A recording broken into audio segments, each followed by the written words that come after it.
Okay, well, welcome into another Fourth and One podcast episode. I did make another one. I'm still trying to get this uploaded. The main issue at this point was, for whatever reason, YouTube kept flagging it. But other than that, yeah, I have tried to make them. But unfortunately, stuff's just been super busy, so really haven't been able to fully dive into them the way I wanted to. However, we are here today, and let me post the link quick because this is a live one.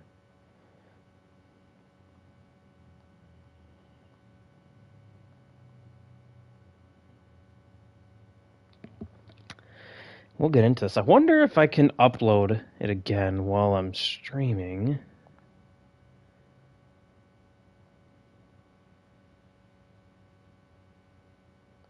I don't even want to mess with it or try. We'll wait. But this is going to be a little bit of a a postseason outlook deal, because we are pretty deep into things here.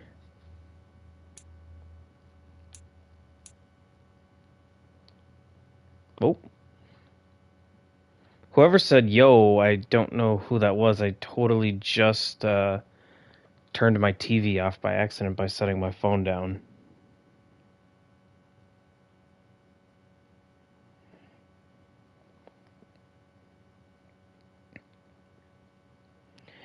I'll give it another moment here.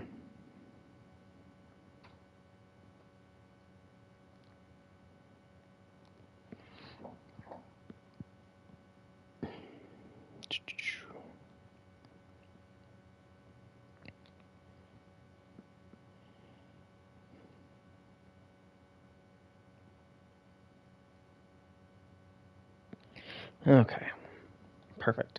Well, we'll go ahead and get started. So, I guess this is kind of episode 4. This is technically supposed to be 6, but one didn't have audio. Another one still hasn't uploaded, so I'm still trying to, again, upload that one.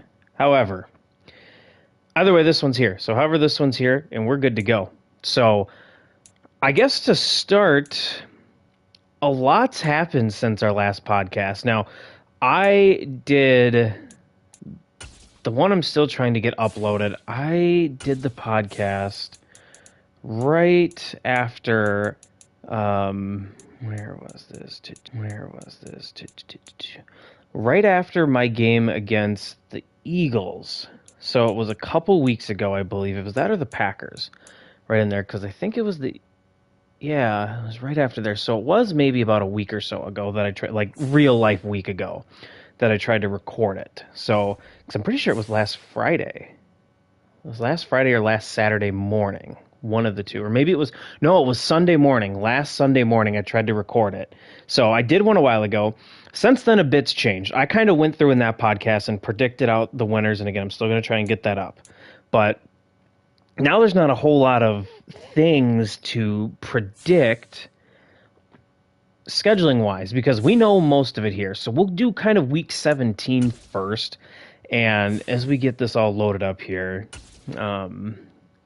we got a few games left today.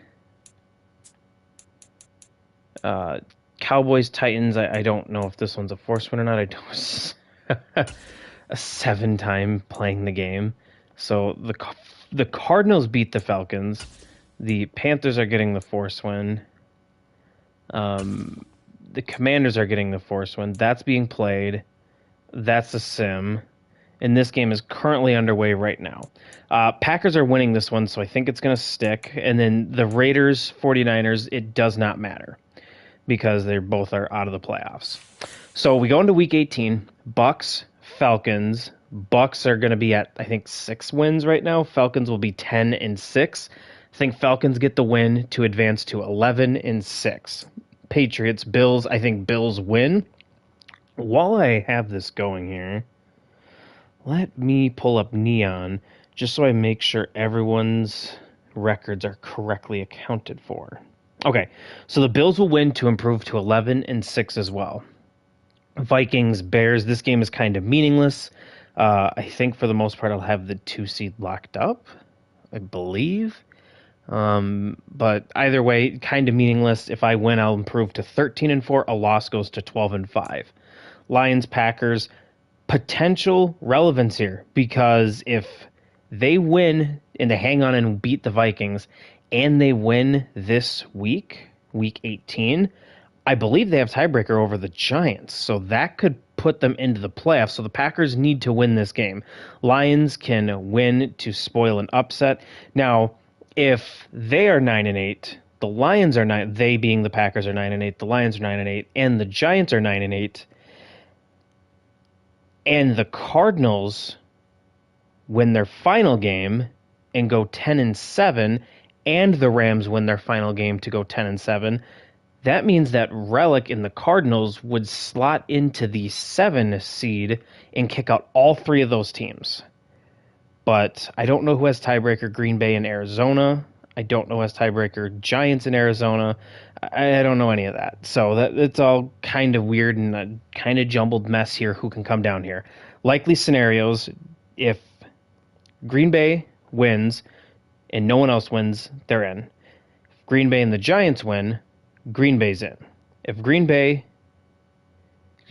Detroit wins, Green Bay loses, and the Giants lose, Detroit and the Giants will both be 9-8, but Giants have the tiebreaker over the Lions.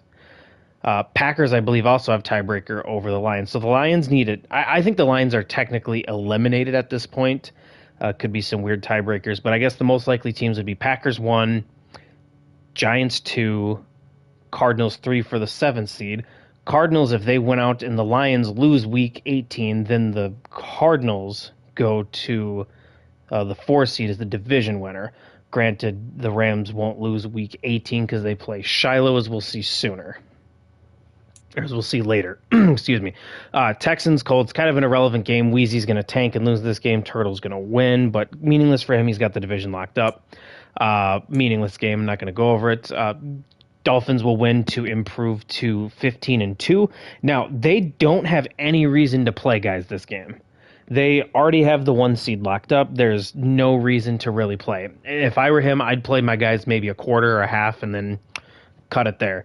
There's really no reason. Panthers, Saints. Saints, now they're a bad team this year because they've had a couple users and whatnot. New guy went in and beat the Eagles, who are one of the top seeds in the NFC. So this could be a weirdly, interestingly close game. I think they play tonight, Friday night, at around like 10 or 11 Eastern. So for me personally, I'm looking at this as the Bears, like, okay, if the Panthers lose, no matter what happens, I'm locked in. And at that point, I might not even play my guys, not even risk them getting hurt, because then they're the only team that can compete with me for the 2 seed. If they were to win and I lose, maybe something funky happens. But if the Panthers lose, I've got nothing to play for. Giants, Eagles, very important for the Giants here. Not so much the Eagles, because the Eagles are already locked into that 5 seed at 11-5. 12-5 sounds a lot better for them than 11-6.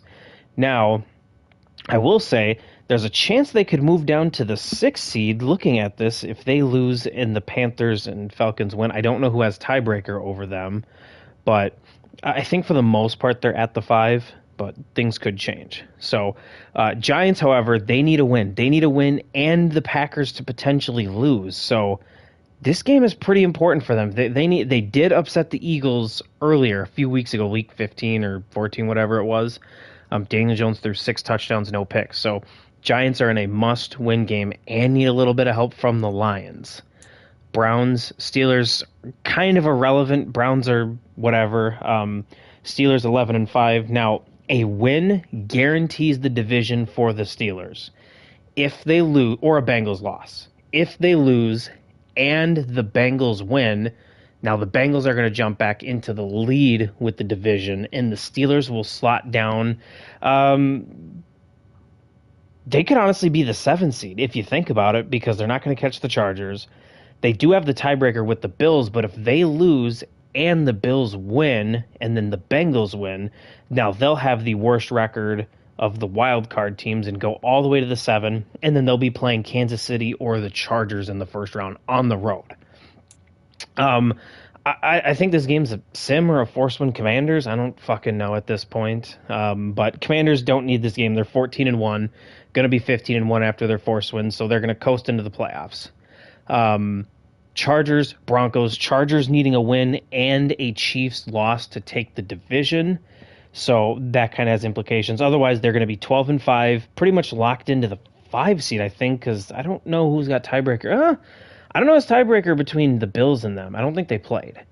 But essentially, they're going to be looking for a win to try and get the home field in the playoffs for round one.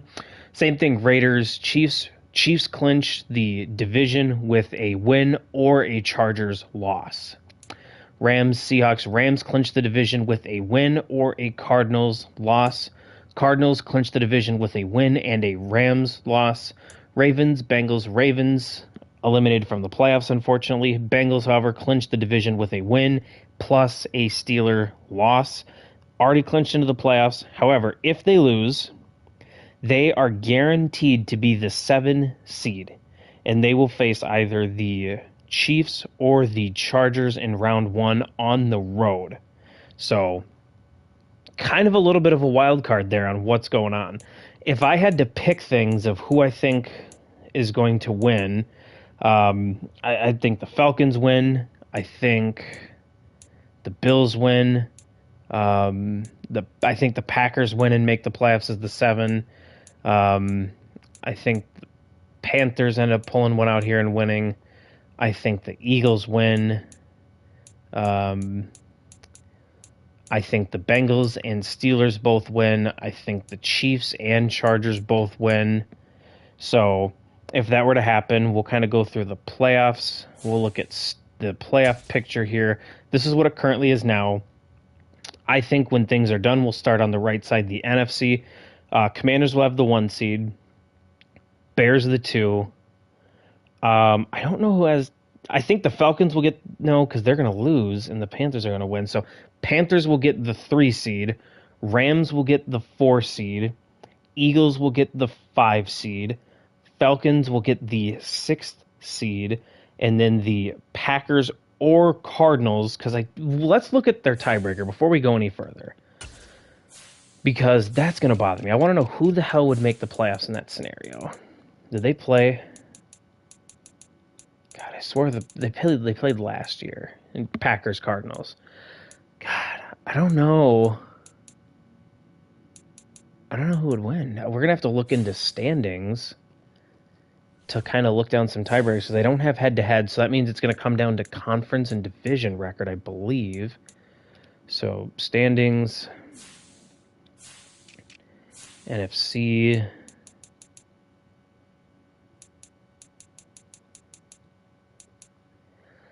okay, division. If the Packers win out, they'll be 4-2. Cardinals will be 3-3. What's the conference? They're both going to be the same. Shit. Okay, let's Google real quick, because I'm going to figure this shit out. NFL playoff tie breakers. Okay, so to break a tie for the wildcard team, if it is necessary to break ties to determine the wildcard teams, the following steps will be taken. 1, if the tied clubs are in the same division, apply division. That doesn't account here.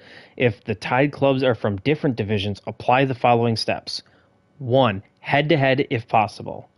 Number 2, best win-loss percentage in games played within the conference. If they both win out, they will both be 7-5, so that doesn't do a shit. Number 3, best one-loss tied percentage in common games, minimum of 4. Fucking damn it. Okay, this is going to be fun, but we're going to figure this shit out on the fly. We're going to do this on the fly, guys. So, sorry if this is going on a tangent, but I'm really wanting to figure this out, because it's highly likely they both went out. Okay, so the Cardinals played...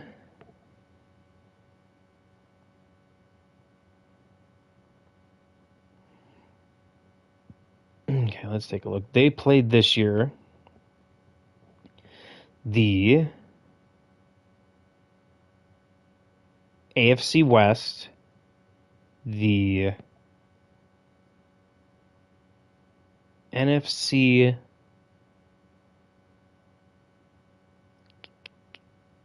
South. Okay. Now the Packers played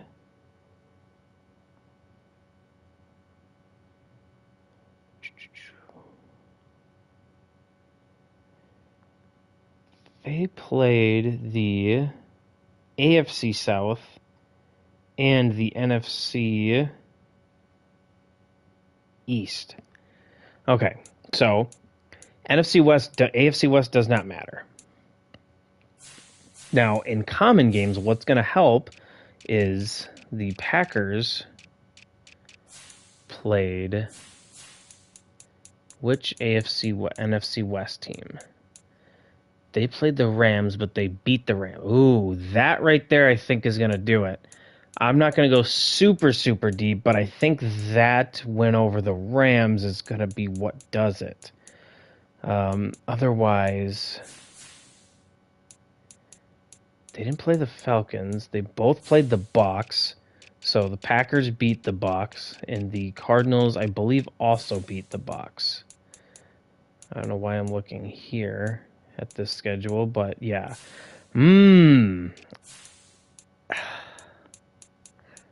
at the risk of not boring everyone here, just looking at this one thing, I'm going to say I think the Packers come out on top in an instance where they both are 10-7. The Rams are also 10-7, and whatever. So I think the Cardinals' only path to the playoffs would be a win plus a Packer loss in Week 18 or a Rams loss in Week 18.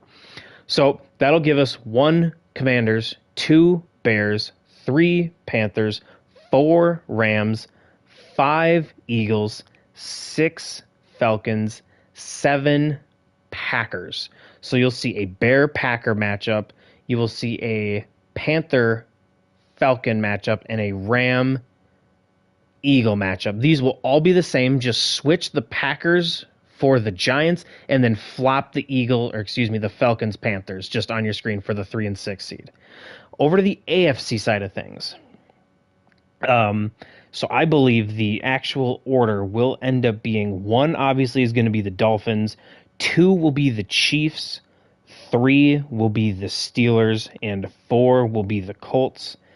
5 will be the Commanders. The Chargers. 6 will be the Bills. And 7 will be the Bengals. So 1 Dolphins, obviously. So 2, we're going to have the Chiefs against the Bengals and the 7th seed. 3, we're going to have the the Steelers taking on the Bills. And then 6, we're going to have the Colts Chargers. So this is going to stay the same. This one, you're going to just have Steelers on top, Bills on the bottom. And then you're going to have Chiefs on the top, Bengals on the bottom for 2 versus 7. We'll do a playoff prediction show. Hopefully I have enough time to do one. Otherwise, I might do a mini pre-recorded one when I know most of the playoffs, and I'll kind of do like a prediction show. And we'll do a prediction game as well. That way, if I can't do a podcast in time, we will definitely do that. So, but that's kind of a playoff outlook there, potentially what's coming down the pipe. Last we'll kind of, I guess, look at some...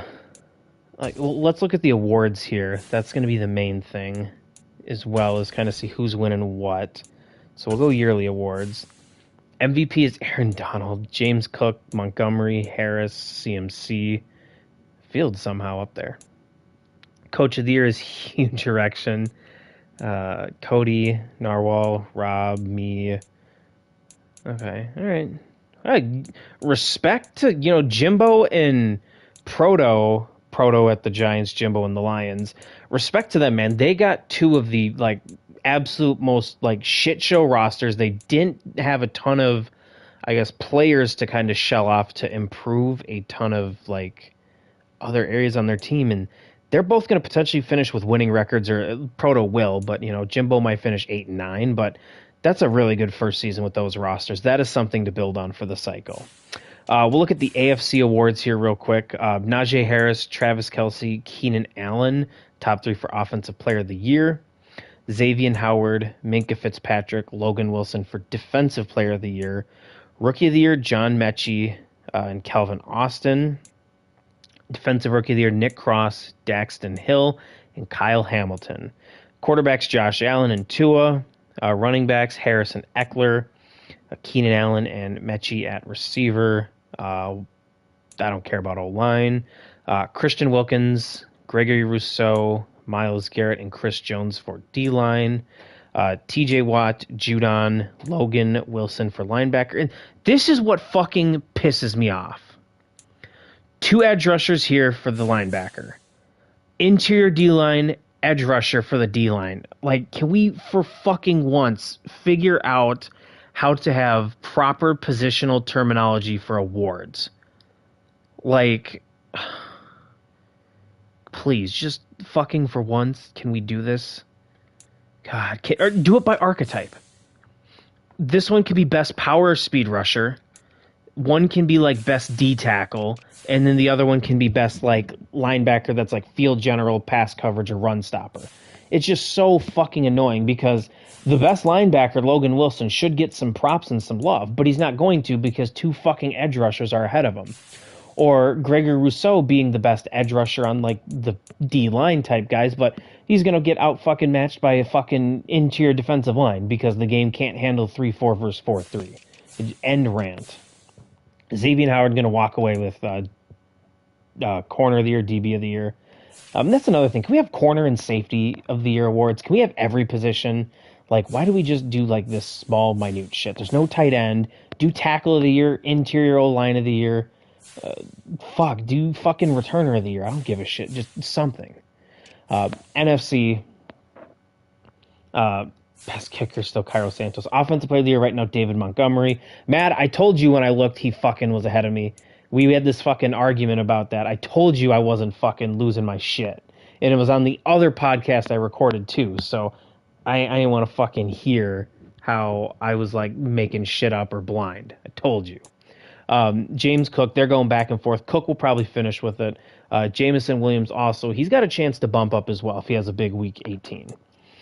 Defensive player of the year, Aaron Donald, nobody close. I mean, Jamin Davis maybe, but Donald is just dominant right now. Offensive rookie of the year, James Cook, Jamison Williams, Romeo Dobbs. Defensive player of the year, Troy Anderson, Aiden Hutchinson, and Kyer Elam for rookie of the year on defense. Quarterback Fields, then Mayfield. This is what I don't get either. Offensive player of the year, James Cook. Offensive player of the year, David Montgomery, James Cook, number 2. Best running back is flipped. It's weird. It's weird. I assume for running, best running back, they don't weight the receiving things as much, but you think it wouldn't matter. It shouldn't matter for those awards, but oh well. Weird Madden stuff. Jamison Williams, DJ Moore, AJ Brown vying for the top receiver spot. Really just kind of DJ Moore and Jamison Williams. Don't care about those. A D-line, Aaron Donald by far. Again, another edge rusher. Top for best linebackers. Same with Brian Burns. Fucking stupid. Xavier Rhodes, safety, getting that. Otherwise, Jalen Thompson, Cameron Curl, Jordan Poyer also having really good years on the secondary. And then Cairo Santos. Now, obviously, we do our own awards, so voting, so those kind of don't really matter for that aspect of things. Let's kind of look at some league leaders real quick as well.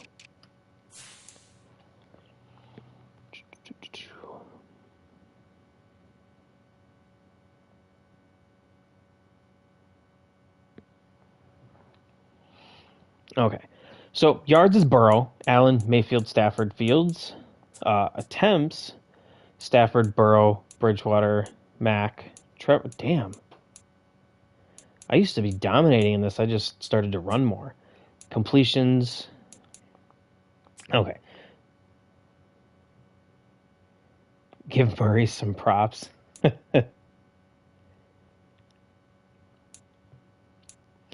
We've got Josh Allen, Joe Burrow, Baker, Pickett, Mahomes, Fields kind of leading the league there. Picks is Wheezy is close to breaking the all-time interception thrown record. I do not remember off the top of my head what it is. Let me take a brief look. The ultimate history of 4th and 1. Let's look at the seasonal records.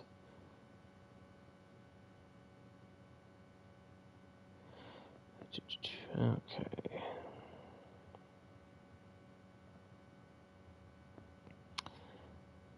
Where do we go? No, what in the hell is this? Come on.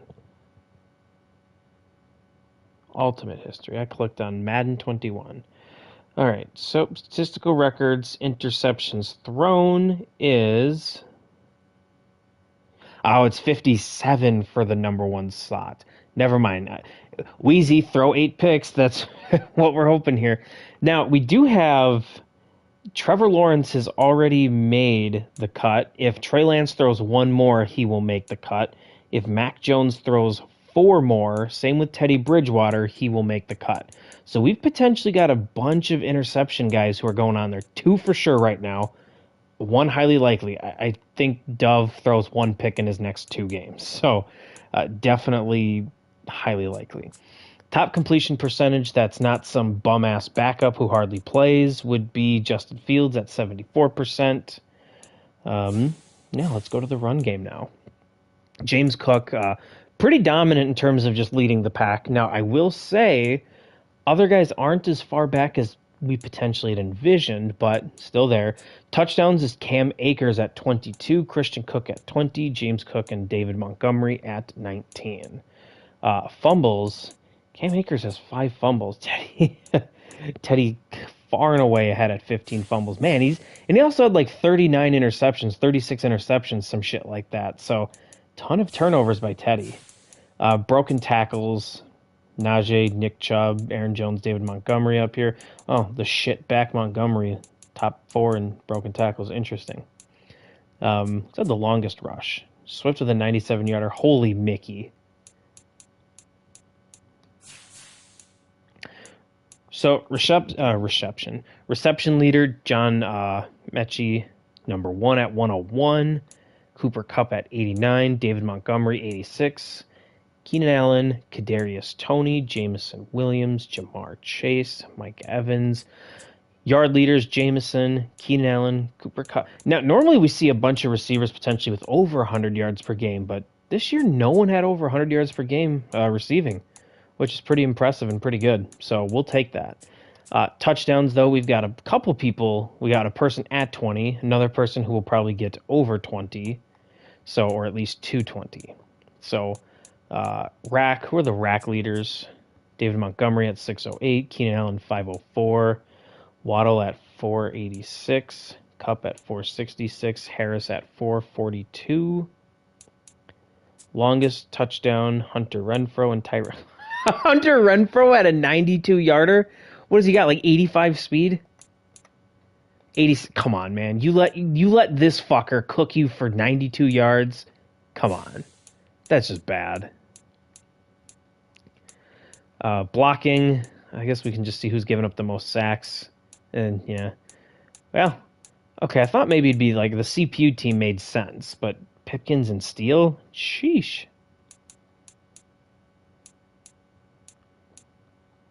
Okay. Tackles, Christian Harris, Jayon Brown, Joe Schobert, Shaq Leonard now. It's not Darius, it's Shaq Leonard. All right, decent amount. Tackle for loss, Aaron Donald, easily number 1 by a mile. Myles Garrett, Khalil Mack, Christian Wilkins, Ed Oliver. Shout out Ed Oliver. Coy saying he was doing nothing. He's fucking doing something, man. Sacks, Aaron Donald, 26.5. Christian Wilkins, 15. Same with Chris Jones, Gregory Rousseau, Von Miller. Garrett at 14. Burns, 13.5. Barrett, 13. Buckner, 12.5. Vita Vea, 11.5. Danico Autry, 11 or 10.5. Judon, 10. So we got some other people who could potentially be at 10. Interceptions, Xavier Howard with 18. Jamin Davis, Xavier Rhodes next at 13. Minka Fitzpatrick at 12, and then a bunch of other people 10 plus. We got a good amount of people at 7+ as well. Interception yards, mostly going to be Jamin Davis, Jordan Poyer, Javon Holland. Oh, I saw someone with over 100 yards. Yeah, Harrison Smith had a 104-yard pick six. You got a bunch of these guys getting picks down inside the 5, turning that shit back for a touchdown. Most deflections, Byron Murphy, Eric Rowe, Fulton, Noah Igbenogany, Xavier Rhodes. Catch allowed. These are going to be linebackers, I imagine. Yeah. Who's the corner? Oh, it's a sim guy, Caleb Farley. That's not a huge deal. Bunch of sim guys. Tremaine Edmonds. Wow. Huh. Interesting. Forced fumbles. That was kind of, again, CPU for most of the year.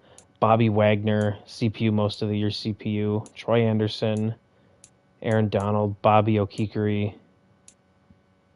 Jamin Davis with 3. Most fumble recoveries. Again, just a bunch of people with 3. Most block kicks, again, CPU. Leo Chanel had 1. Manny had 2 blocked kicks. Interesting. Jalen Armour Davis had 1 as well. 1 safety this year, that's it. Kenneth Murray. The touchdowns is where it's pretty insane. Darnay Holmes, Minka Fitzpatrick, both with 5. Darnell, a bunch of people with 4+. Ton of people. And then I don't care about kicking or anything else. So I guess there's only a few people watching it live. I guess this is kind of the downside of an impromptu. Is there anything people want to see real quick before we log off and I go play City Skyline? Because I'd rather play that game than Madden.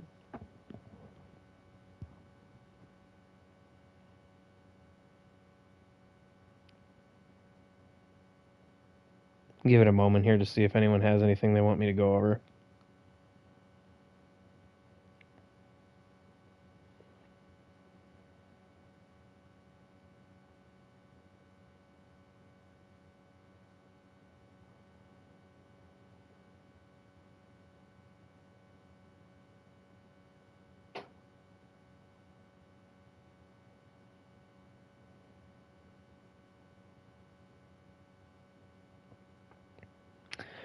Give it another moment or two. And then I will go build a city.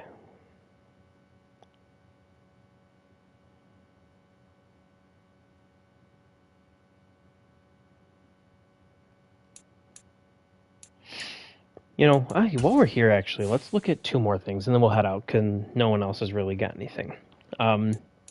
So this is kind of the team stats.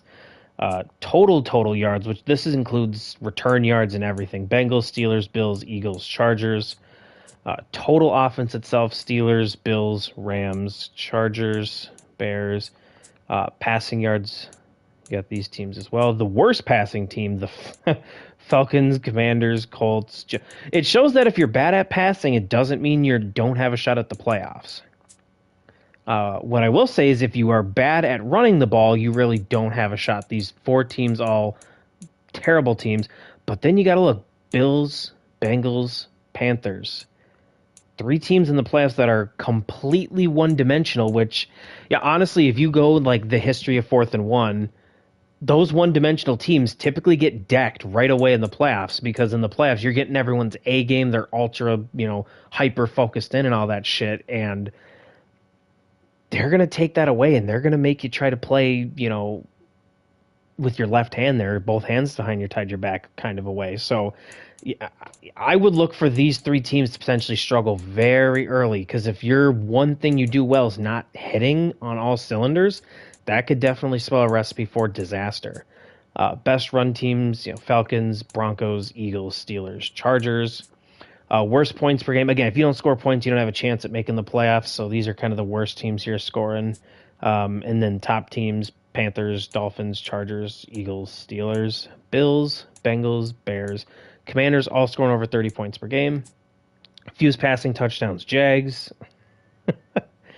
Falcons, Packers, Rams, Seahawks, Commanders.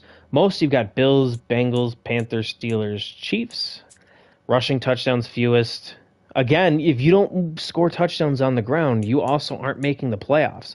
The worst one is the Bengals. So the Bengals, pretty rough waters here, to have essentially no run game. But if you're scoring a ton of touchdowns on the ground, Rams, Panthers, Eagles, Bears, Falcons, Dolphins, Commanders, Chargers, we got to go all the way down to the Broncos at 21 before we find the first non-playoff team. But then it jumps back. Packers, most likely playoffs. Cardinals, potentially playoffs. Steelers, potentially playoffs. Vikings, no. Ravens, no. Bills, playoffs. Cowboys, no. Colts, playoffs. So all these playoff teams are scoring on the ground at a higher rate compared to other teams. So just saying. First downs, Bills, Bears, Chargers, Rams, Dolphins, Steelers, all playing at a very high level. We look at defense. Best defense, Commanders, allowing just over 4,000 yards, which is pretty insane if you think about it for a 18-game schedule. So if we look here, 4091 divided by, and they've played 16 games so far, 15 games so far. So they're allowing 272 a yard per game, 272.73. So other than that, other really good defenses so far this year. Best pass defense, Cowboys, but again, this is very misleading because they are also one of the worst run teams, and they give up so many short fields. But then you've got Commanders, Texans, 49ers. Worst pass defenses, you've got Bills, Lions, Jets, Vikings, Panthers, Bears. Best run Ds, you got Steelers, Dolphins, Commanders, Falcons, Chiefs. Worst run defenses, you've got the Seahawks, Texans, Chargers, Jets, Saints, Cowboys. Best defenses points-wise, Commanders, 220. Again, that currently is coming out to a whopping 14.66 points per game. Dolphins, Falcons, Colts, Chiefs also up there. Defenses that have allowed the most points, Seahawks, Jets, Saints, Titans, Cowboys, all over 470. But again, Saints, Titans, they were kind of CPU getting forced losses every week. So that's, not a whole lot of things there that I'm going to really look at. Most sacks, Bills, Rams, Chiefs, Dolphins, Steelers. Fewest, Texans, Colts, 49ers, Bears, Cardinals. Now, if you look at these teams with no pass rush, so let's go to 35. Here's at 35. So if you're 35 and up, you've got Commanders playoffs, Bengals playoffs, Panthers playoffs, Giants 9-7, Titans CPU, Browns none, Falcons playoffs, Seahawks none, Chargers playoffs, Bucks none, Eagles playoffs. So you got all these playoff teams here. That cutoff is 35. When you go down 35 and under, 34 and under, so in this case 32 and under, Patriots, no. Packers, potentially, probably. Lions, no. Jets, no. Jags, no. Cowboys, no. Saints, no. Ravens, no. Raiders, no. Broncos, no. Vikings, no. Cardinals, maybe. Bears, yes. 49ers, no. Colts, yes. Texans, no.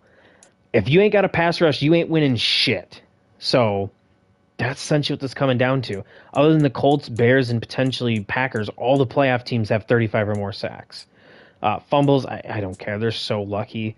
Again, the two teams being CPU, you expect kind of skewed stats. Jets, Browns, Pats, Bucks, Jags, Raiders. Now, this is an interesting trend the same way. You got these top teams have the top stats in very important categories. It's like the Commanders, 59. Now, if you divide that out, 59 picks for 15 games, that's almost 4 picks a game they force on defense. So just imagine if you're playing the Commanders, you are giving them on average 4 extra possessions, potentially short fields. So the key to beating a team like that, run the ball, safe throws away from his user, don't force things down the field, just eat that clock, force that team to have to beat you with their passing game. Because right now they're just beating you with their defense. If you can actually sit there and methodically march the ball down the field, not turn the ball over, there's a good chance you can actually win. Dolphins, Lions, Colts, Eagles, Panthers, Chargers, all teams also over 40. Third down percentage, Eagles, Rams, Packers, Bengals, Bears, top third down percentage teams. Teams that have been in the most third downs are the Packers, Jags, Titans, Saints, again, some CPU. Fewest, Dolphins, Panthers, Eagles, Bucks, Bills, Bears. The most fourth down conversions, again, excluding CPU teams, Raiders, Cardinals, Browns, Lions. So you got a bunch of teams here. Browns having the highest conversion rate, but also lots of force wins. Cowboys at 73. The worst fourth down team, the Bucs, the Seahawks, Rams, and Panthers. Most 2-point conversion attempts, the Cowboys. Or, I guess, conversions. Attempts would be the Lions. Red zone efficiency. Offense, the 49ers have the most efficient offense? Interesting. Very interesting. Most red zone trips would be the Dolphins. Most red zone touchdowns, the Rams, followed by the Bears. Most red zone field goals would be the Dolphins. These have to be fucked up. There's no way Cody's only scoring that few of times in the red zone? Really? Like, I get the percentages but you've gone 86 times in the red zone, but you've only scored 46 times? So what the fuck is happening with the other 40 possessions? You don't have that many turnovers. These numbers got to be somewhat skewed. There's no way I believe that Cody's been in the red zone 40 empty trips. There's no fucking way. Because let's even see how this would even be remotely possible. So Dolphins, how many picks has he thrown? So we need 40 empty trips. Okay, let's assume all 19 picks occurred in the red zone. So now we need 21 trips. How many fumbles do we got? 4, 5, 6, 7, 8, 9, 10, 11. All were lost in the red zone. So now we need 10 more empty possessions. Missed field goals, 2. There's 8. So we were missing 8 possessions. And none of this is even accurate for all being in the red zone. So I'm not even going to bother with those numbers because they are all horseshit. We can see turnovers, too. So this is if you really want to know how to make the playoffs in a Madden League in general.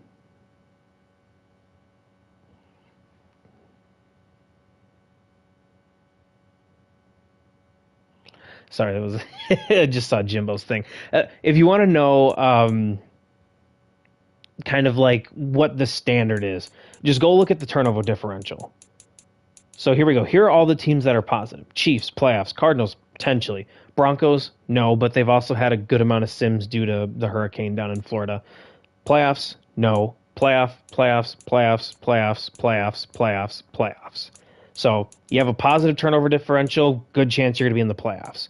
And then you got all these other teams with just -1, playoffs, could have been playoffs. Once you start getting below that level, none of these teams are in the playoffs. None of these teams are even close. If you are not at least -2 turnover ratio or better, you ain't got a fucking shot the playoffs.